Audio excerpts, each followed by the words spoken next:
surround yourself with good people, and most of the time, good things are going to happen. Hello, everybody. Welcome back to Making a Man. Today, we have Mr. Steve Alexander. Let's do this. All right, let's do it. Steve, thanks for joining us. We appreciate you joining the show. I'm honored to be here, Kevin and Axel. Yeah, thanks. So, Ax, I met Mr. Steve my freshman year in college. Mm-hmm. First time I met him, walked onto campus, and we were there for 4 years. We played football together. We were co-captains together. We were fraternity brothers together, and we've stayed in touch all these years. He's a great friend. He's someone that I think you can learn a lot from. He owns his own business. He owns the Put-in-Bay Resort and has a great operation there and has built something really special. But more importantly than that, he has a fantastic family. His wife and his son are amazing people. And I thought, you know what? I want Steve to get on and share his perspective with you on life in general and some of the things that he's done in his life and been through that I think can be really, really helpful. So, Steve, to kick this off, if you wouldn't mind maybe going back to your 12-year-old self, and if you could do that, what advice would you give yourself going back to that age? And then after you do that, maybe share your journey since then, like from young boy on and what got you to where you're at today. Sure. I'd be happy to. Axel, 12 years old tells me that I was in the 6th grade. Is that correct? Mm-hmm. Okay. So that fits perfectly on what advice I'd give myself if I could go back to that. And the first thing I would do is I would ignore the person that I thought was my friend that asked me to write a bad note to his girlfriend to break up. And I do remember that his name was Kali Mondragon and her name was Elaine Gomez. And I also remember I went to a small Catholic school in Toledo, and I also remember the principal was a nun. And after she was done with me, I had to go home to my father. And your dad knows my dad, and that wasn't fun either. So who was worse, the nun or your father? Oh, father for sure. Exactly. It's just there's no comparison. But no, if I could go back, to when I was 12 years old, I was pretty, people say I'm over, I talk too much now, or, I'm great with relationships and building relationships and being in front of people and talking with people. And I wasn't always like that. And it took a long time. I mean, even in college, I wasn't the go-getter that I am today with regard to just, talking to people in general. But I guess the big takeaway from that is don't be afraid to take a chance. If you do four things, and if I would have known this at that age, it would have helped me probably exceed further past the where I am today. But, if you're honest, you don't steal, you work hard, and you know how to build relationships, you can do anything in this world. I've talked to my son, who just graduated from Marietta College last May. He has a business degree, and he's a great kid. He's 23 years old now. And I told him a long time ago, I said, if you can do these four things, you can get anywhere and do anything you want to do in this life and be extremely successful. So I love that. So you would go back and tell yourself to be a little more outgoing than you were, probably take some risks, not be embarrassed, things like that you and I have talked a lot about. And those four things are awesome. Those are good core values to build an unbelievable life on, Anything else, Steve, that you would add? On the 12-year-old thing, no. Okay. No. And then, Ax, you want to go? You have some questions you want to jump into. So, who was your greatest mentor and what did they teach you? So I'm going to use a couple people here, okay? And when I started getting away, my father, I'm going to mention my father-in-law, Denny, Rechtenwald. I've known him. I'll tell you how I met him. I met his daughter at Burger King after a high school basketball game. And, I thought she was kind of flighty. She was a cheerleader, cute cheerleader, but she was kind of flighty and I didn't really, I don't know if I was really interested in seeing her again, really. I mean, but she was a nice gal, right? Well, things work out. They set up a double date or whatever they figured out for us to do. And I met her then I met her dad. And, he kind of took me under his wing but it was rather intimidating because the first time I went over to meet them, the first time I went to her house to meet him and my mother-in-law, they weren't there, and I did not get to meet them for like 3 months. I'm like, this something's wrong. They don't want anything. They don't want me here. but but then I found out like 20 years later that my superintendent of this high school I went to, Oak Harbor, had and my father-in-law was a superintendent as well. My father-in-law reached out to him and said, "Hey, this Steve Alexander guy? He's kind of sniffing around the house here. What's going on? What kind of kid is he?"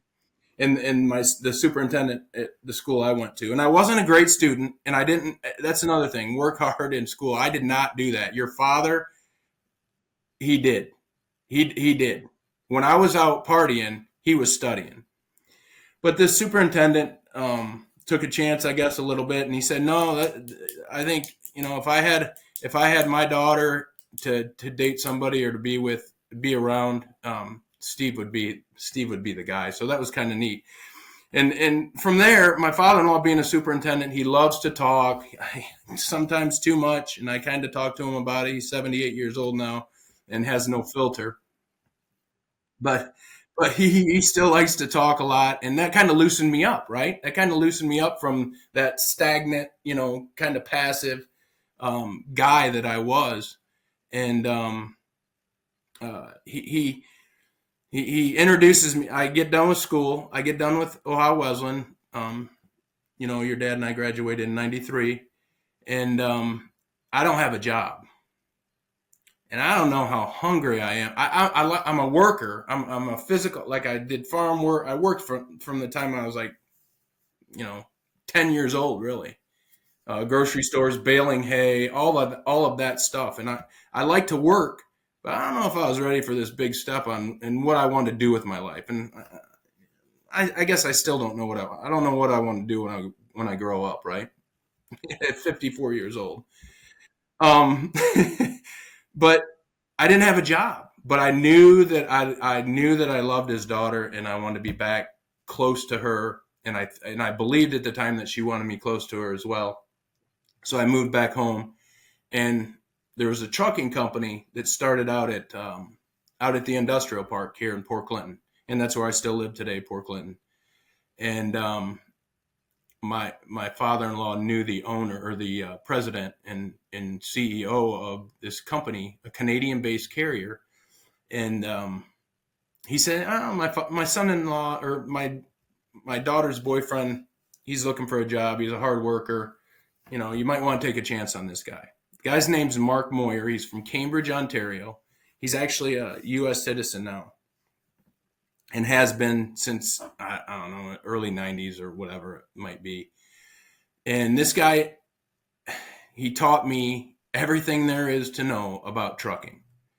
And I'm talking the big 18-wheelers that you see riding down the road. And he taught, and that's another thing I think is very, very important with whatever you do, is learn the business inside and out from the start to the finish.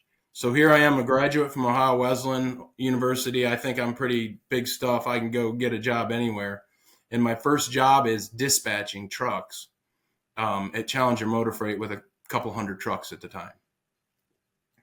Well, a couple hundred trucks of dispatching, learning that, then doing some safety work, and then advancing up into the sales role.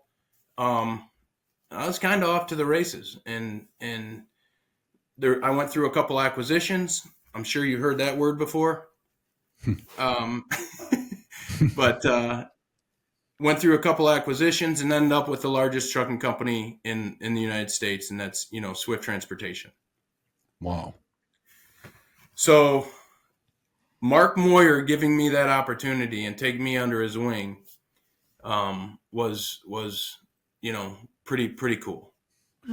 Having someone, that Mark probably had someone go out on a limb for him to get where he's at as well. Like anyone in their life has had someone take a chance on them, no matter where they're at or who they are. Mm-hmm. And to be able to do that for someone else, and even your now father-in-law, right? He was just getting to know you, and he knew his daughter was in love with you, but he took a chance on you as well to recommend you for that. And I think, and to let, you built enough rapport with him that he had the confidence to open that door for you and to introduce you to Mark. So you never ever burn bridges, and you keep the doors open, right?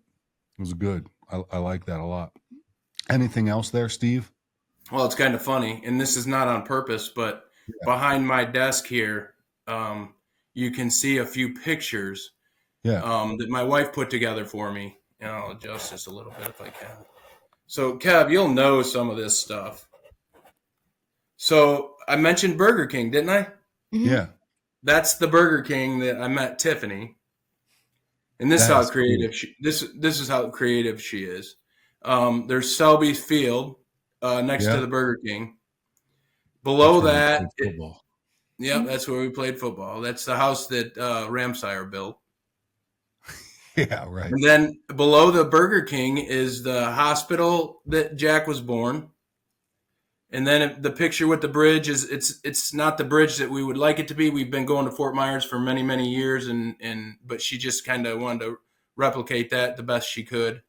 Up in the corner, there's a few that I don't know that you can really see, and I'll get into those. Our first house that we bought our first year of marriage.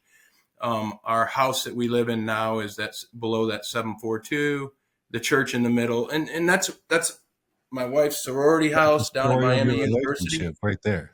That's the story of your relationship with your wife. That's really cool. Yeah. And you got a little Put in Bay action down in the corner too. And that's where we our life has led us to where we are today. That's awesome. And I didn't do that on purpose, but I'm looking at the screen. Yeah, that's good. It was a good segue. Absolutely. So, Steve, talk to Axel about this. We're constantly trying to talk about overcoming obstacles and struggles. What struggles did you have to overcome to get where you are today? I had a pretty boring upbringing, I guess, but it was good for me because that's what I knew, right? But I wasn't a troublemaker. I got along with most everyone.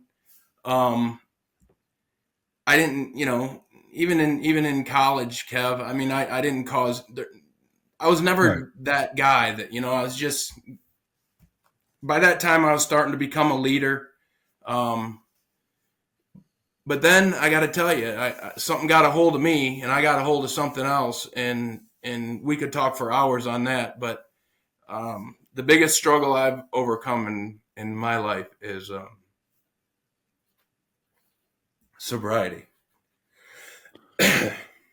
That's a massive obstacle for you to overcome, and I've seen when you came over the other side of that mountain, the type of man you have become going through that struggle is phenomenal. I'm so proud of you, and I've bear hugged you on this before, but man, that is a lot of people never can conquer that, and you did.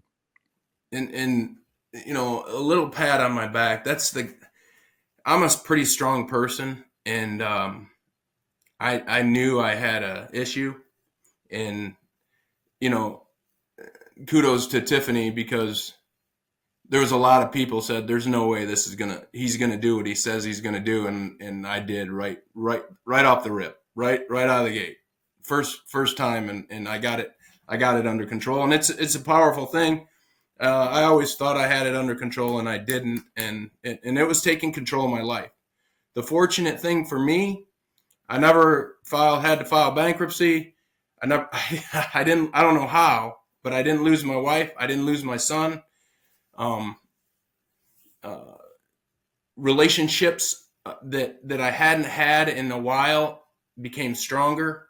And the key to that is surround yourself with good people, and most of the time, good things are going to happen.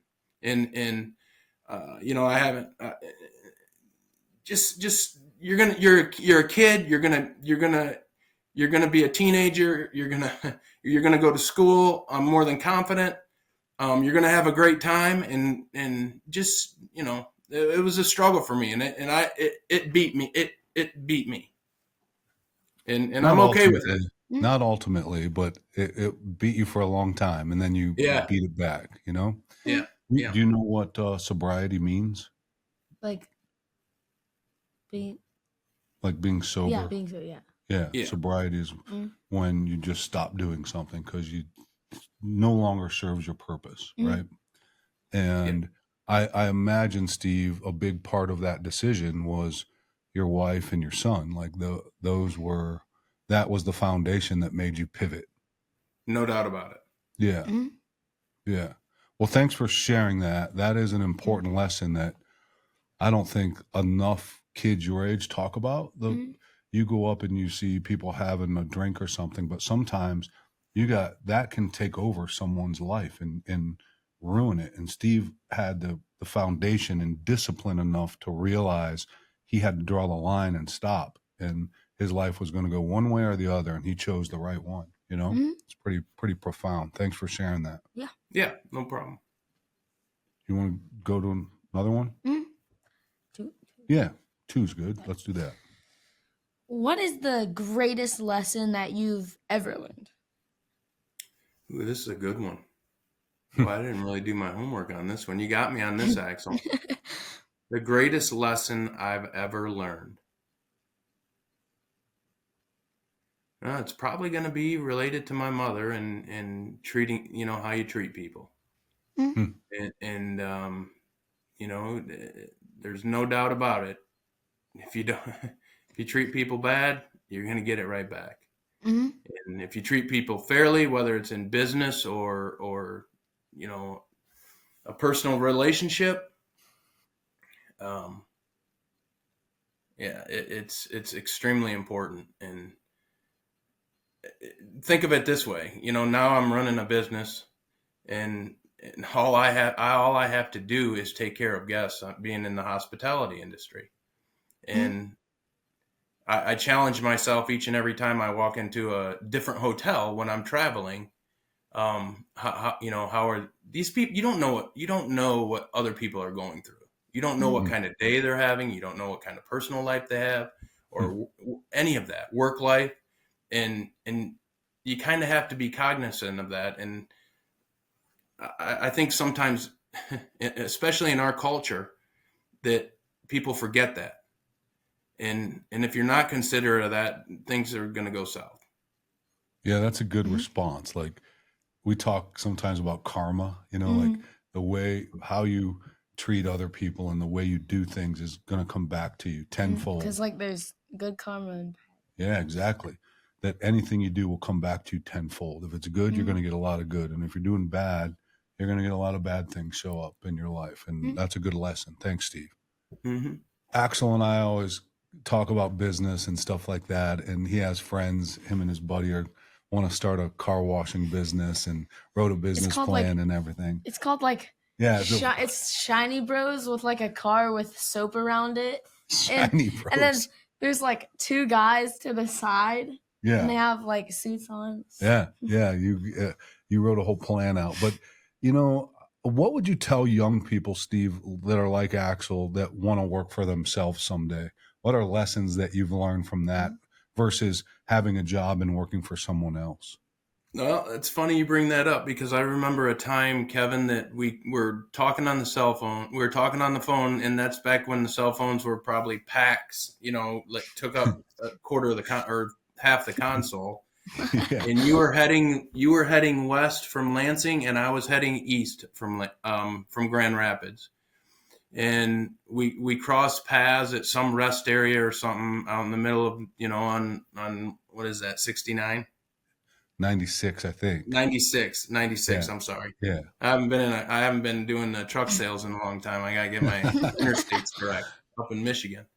And we sat there and talked probably for a half hour, 45 minutes. And you asked me that same question. Mhm. And you basically told, I was doing well. I was making good money, and I was, newly married and talking about having a child. And I guess it was status quo, and I was okay with it.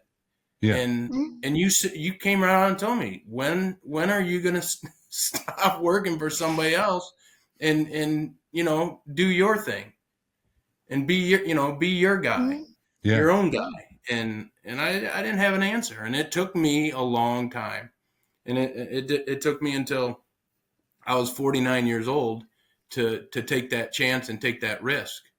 Now, I'm extremely happy that I took that chance. Most people at that age probably wouldn't take that chance because they're settled in their ways, right? Sure. And they're comfortable. I was comfortable. Yeah. And it all, take a chance.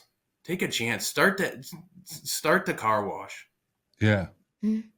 There's going to be you're going to get humbled no matter what happens. You're going to get humbled. Because you're dealing in the service industry in a situation like that, and people are, people are people, right? And again, if you think about what I said a few minutes ago, you never know what's going on in their lives. But Yeah, that's pretty incredible. You had a family established and a career established, and you went and did it. And a lot of people, that's just other things that are important anchors in your life that you want to make sure are taken care of. And that makes it even less likely that people do what you did. So that's really, really commendable. And people will reach out to me a lot of times on business stuff, and they want to leave their job and go do something. And I say, there's really only one guarantee, is that I can promise you that there will be certain days where you're like, man, I wish I still had that job. That was a lot easier. But if you can get through those days, you're going to be just fine. You just got to get through those days, because there will be days like that. And I'm sure you've experienced them. Yeah. Steve. 100%. Yeah. Today was one of them. Getting back a week after we opened, and Yeah. I have a Emails whole are full. staff. Yeah, I have a whole staff that's got many questions. Yeah. I mean, you have a resort. You guys just opened. You're coming right into your busy season, and you just step right back into it. You've got to be on your game every day, every hour. All Yeah. the time. Go ahead, Axe. All right.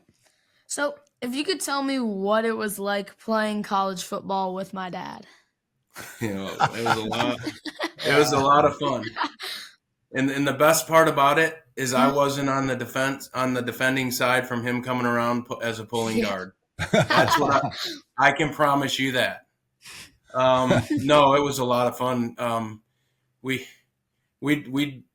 he had a guy, Chris Lefevre, that he worked out with, and I had a guy I worked out with, but we were competing, even though we're on the same team all the time, to make ourselves better.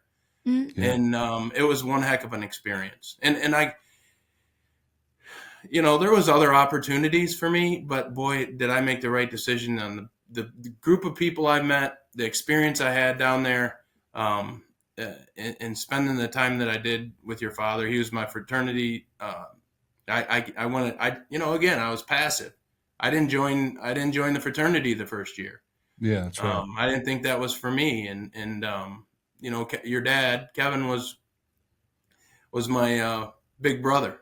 Yeah, that's exactly right. And Steve said something that, to this day, like our relationship, I love him like he's my brother, and you have to have a friend that pushes you, not in the bad direction, but challenges you and doesn't wants you to become a better version of yourself. And you surround yourself with people like that, and you do the same for them, great things happen. And those will be people that you will be associated with those people for the rest of your life till you take your last breath, and they'll mean the world to you, just like he does to me. Mhm. You know.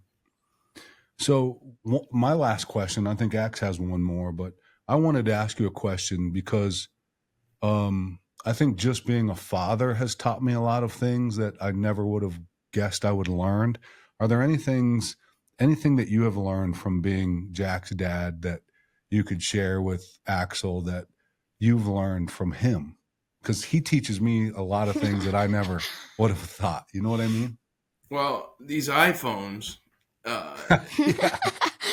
Yeah. I almost, I almost need to have Jack around all the time to take care of some of these issues I have because technology is surely not my field. No, Jack, he's been something very, very, very special to us, and He's an amazing kid. Hopefully you get to meet him. Yeah. yeah, I'm sure I'm sure they'll meet each other. Yeah. Yeah, He's like I could. he's your head of like IT. He runs all of your technology needs and Just makes like sure that, mom with us. yeah. Yeah, he's something else. But no, Yeah, I see what I see.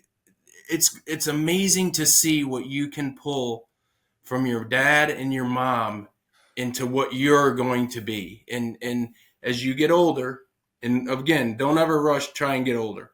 Don't ever try and do that. We all want to, we want to be a teenager. We want to be 21. We want to be retired. Don't rush any of it. It's what we really enjoyed, Tiffany and I, is watching how I come out in Jack and how Tiff comes out in Jack, Yep. and we laugh. We just Yeah, it's laugh. fun. It is I funny. mean, Yeah, good. Thanks for sharing that. Yeah. We have the last one. You got one more? I got like 2 more, yeah. I think, yeah, okay. What would you say is your all-time favorite sports memory? Your favorite sports memory? Like, Like when he played or something? yeah. Yeah. Oh, he's thinking deep. He's got so many ones. He was well, there was so many really good things that happened.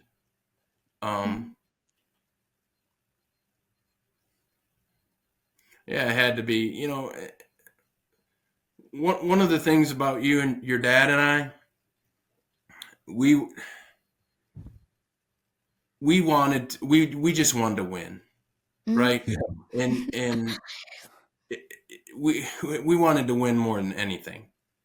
And probably the greatest memory is the fact that our class as a whole, our class of 93 has more victories in the history of Ohio Wesleyan football. And we fell short, and we fell short more than once. But in our senior year, we really fell short. Yeah. We were pretty good. We were a pretty good football team. And Yeah, we were. That's a good memory. yeah, but at the end of the day, our last 2 games our senior year, the second to last against Allegheny was probably the most sad part of our college careers, because we had them beat and they were extremely good. And but I would say that because of our team efforts, and the other thing you got to learn from this too, and I think, if you ever wanted to be a salesman, right? When I look for salesmen, I look for college athletes that play team sports. And most of the time I'll even ask them, did you play any college sports? Male or female, it doesn't matter. And because they understand the team concept, they understand what a team needs to do to be successful. And I just think that's extremely important thing in this game of life that we play. Yeah. But yeah, really. overall experience, I'd say that we were, I'm proud to say that we've had more victories than any other class in the history of the program. Yeah, that is cool. Yeah. 100-year plus history of football there. Right. So there's a lot of people that went through there. The other thing that I'll add to that, we did want to win really bad. When I think of that, like my fondest memories are you work so hard together and you spend so much time together, even in the off season, lifting and working out and training, and then in season, watching film and being in the locker room. And the practices are hard and grueling, but the camaraderie that you build as a team and just laughing and stuff, you're so sore sometimes and all you want to do is laugh and just goof around with your teammates. Those are some of my favorite memories, just laughs, It's Right. good. Absolutely. Yeah. Well, Steve, this has been awesome. We appreciate you taking time. I know you're really busy going back into your busy season. It means the world that you take some time away from your day to talk to us. And I love you, brother. We'll talk soon, and I hope to see you this summer up at Put-in Bay Resort. We'll give you a little plug for you. No, that sounds good. I appreciate it, and I'm honored to be on here. Kev, I love you, and Axel, good luck, young man. I look forward to meeting you in person, and Jack wants to meet you as well. So, yeah, we'll get you guys down and we'll play some golf or something. all righty, sounds good. All right, good job, Axe. Come on. Oh, good job. We got some shout outs. Yeah, only 2. You want to stop or do you want to? Got shout outs? Just real quick. Okay. So, one person that has commented on every single one of our videos, Caleb. Thank you. Caleb? Caleb and Keegan. Your buddies, Caleb and Keegan, have commented on all of our videos, so we wanted to give them a shout out and continue to do it. Hope you like this interview. I'm sure you will. Steve, thanks again, bud. All right, take care, guys. All right. Thanks for joining us today on Making a Man. If you found value in today's episode, don't forget to subscribe and share it with others. Together, we can keep inspiring and guiding the next generation. Thank you. See you next time. Oh!